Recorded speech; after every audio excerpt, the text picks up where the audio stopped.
हाँ, गुरुदेव की वाणी है। 511।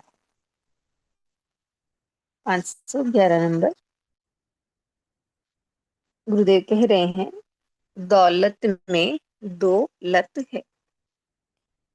वासना बढ़ाना, सर पर सवार होना। तो गुरुदेव हमें कह रहे हैं कि दौलत में दो लत है। यानी दौलत शब्द ही हमें कह रहा है दौलत। यानी दौलत शब्द कह रहा है कि इसमें दो लत है। दो लत माने आदतें या बुराइयां। दो तरह की बुराइयां या लत है दौलत में। यानी जिसके पास भी ज्यादा दौलत आ जाती है तो उसका लोभ बढ़ जाता है। जैसे कहा ना, वासना बढ़ाना, यानी लोभ बढ़ जाता है। वो और अधिक चाहने लगता है। यानी 1 करोड़ है तो 10 करोड़ हो जाए, इस तरह उसकी डिमांड बढ़ती ही चली जाती है। वासना बढ़ती जाती है जितनी अधिक दौलत हो। जो मिला है उसको पाकर वो तृप्त नहीं होता, संतुष्ट नहीं होता, और की चाह बढ़ती है। और ये जो गुरुदेव बता रहे हैं वासना, तो ये वासना तो पुनर्जन्म का कारण कर बनती है। और दूसरी बताया, सर पर सवार होना। यानी मनुष्य के भीतर में दौलत का नशा चढ़ जाता है। वो अपने आप को बहुत कुछ समझने लगता है।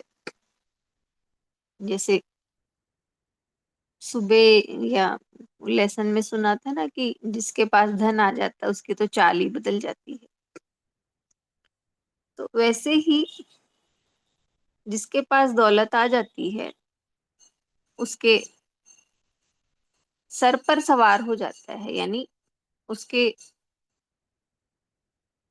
अहंकार उसका बढ़ता जाता है। वो अपने आप को बहुत कुछ समझने लग जाता है।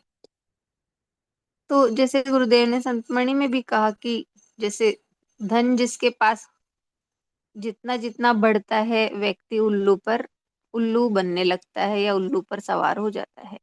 यानी उसकी बुद्धि भ्रष्ट होने लगती है, उसके भीतर विकार बढ़ने लग जाते हैं। इसलिए दौलत होना अच्छी बात है, लेकिन उसके साथ में तृप्ति का भाव और विनम्रता का भाव दोनों जरूरी है।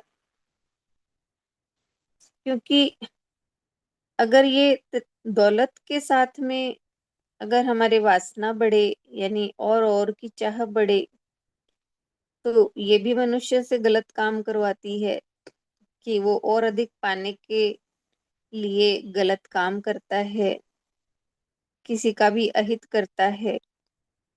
और अहंकार उसका बढ़ता है तो अहंकारवश भी वो अपने को बहुत बड़ा और सामने वाले को बहुत छोटा समझने लगता है। तो इस तरह मनुष्य का मन है वो विकारों से भरता चला जाता है। तो गुरुदेव कह रहे हैं हमें कि दौलत में दौलत है। तो इन लतों दौलत है अच्छी बात है, लेकिन हमें हमारे भीतर में अहंकार और वासना नहीं बढ़नी चाहिए। बल्कि वासना की जगह हमारे हृदय में संतोष का भाव हो कि भगवान ने जितना दिया है बहुत है, और अगर और मिल रही है तो उसको हम सत्कार्यों में उसको लगाए, ना कि भोगों में। जैसे भी कहा कि दुकान मकान और पकवान केवल इन्हीं में ना लगाएं, बल्कि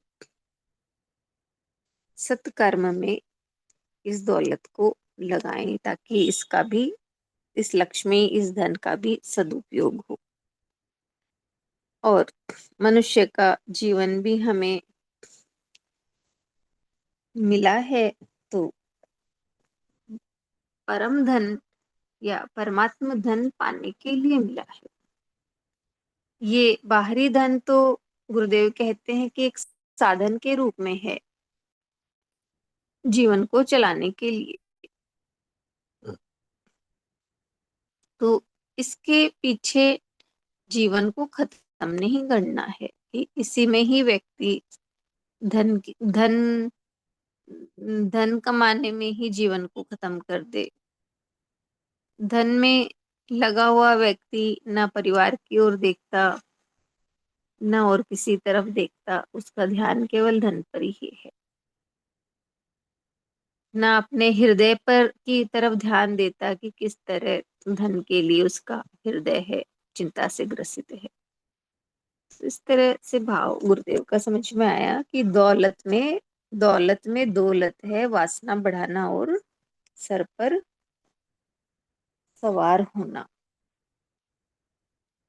तो ये जैसे ही धन आता है व्यक्ति के पास, उसके भीतर में ये दो तरह की लत उसके लग जाती है। तो गुरुदेव हमें चेतावनी देकर सावधान करते हैं। दौलत तो आए पर ये लत ना लगे। इसकी जगह हमें संतोष तृप्ति का भाव लेना है और विनम्र रहना है। हरिओम। बहुत सुंदर खोला। दौलत। हाँ। हाँ, दौलत यानी दो आदतें। धन आता है तो जो दो लत लग जाती है उसे हम संतोष और तृप्ति में बदलें। बहुत अच्छी बात थी।